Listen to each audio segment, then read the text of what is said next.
एक आदिवासी विधवा एकल वृद्धा अल्बीना मुंडू बांस की ठठरी और पुरानी साड़ियों से बनी झोपड़ी में रहने को मजबूर है।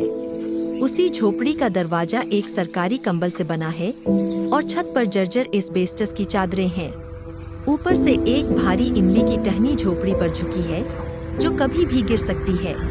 खूंटी जिले के मुरहू प्रखंड अंतर्गत कुदा पंचायत के रुई टोला गाँव में रह रही इस वृद्धा से बात करने पर पता चला कि वह कटहल का कोवा उबालकर इन दिनों पेट भर रही है, जिसमें सिर्फ नमक था, न तेल, न हल्दी, न कोई मसाला। यही उनके दिन भर का भोजन था। अल्बीना ने दाल और सब्जी महीनों से नहीं खाया। साबुन तक खरीदने के पैसे नहीं हैं। नहाने के लिए वे नगड़ा मिट्टी, खेतों की चिकनी मिट्टी का सहारा लेती है और कपड़ा खींचने के लिए भी उन्हें साबुन नसीब नहीं हो पाता। शरीर पर लगाने को तेल भी नहीं है। दाल सब्जी खाए भी वर्षों हो चुके हैं। पिछले महीने से ही उन्हें पीडीए से मात्र 5 किलो चावल मिलना शुरू हुआ है, लेकिन इससे पेट नहीं भरता। दाल आज तक नहीं मिली। कमर झुक गई है, जिससे मजदूरी भी नहीं कर पाती।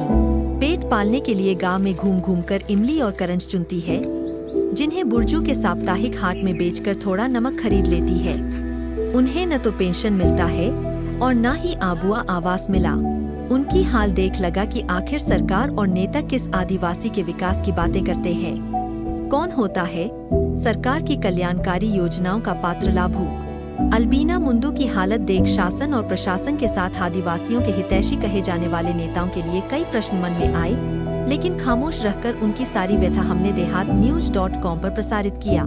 असर हुआ, लेकिन शासन प्रशासन व आदिवासियों के हितैषी नेताओं पर नहीं, बल्कि Khunti chamber of commerce industries पर। चेंबर के पदाधिकारियों को शायद खबर ने झकझोर दिया।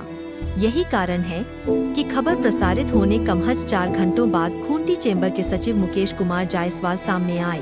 उन्होंने अल्बीना मुंडू की झोपड़ी में हवा और पानी प्रवेश न करे, इसके लिए प्लास्टिक के तिरपाल, सोने के लिए गद्दा, बेडशीट और तकिया समेत नहाने को साबुन, तेल, हरी सब्जियां, काफी मात्रा खाने पीने और रोजमर्रा के जरूरत के सामान लेकर देहात न्यूज संवाददाता को साथ लेकर रुई टोला पहुँचे।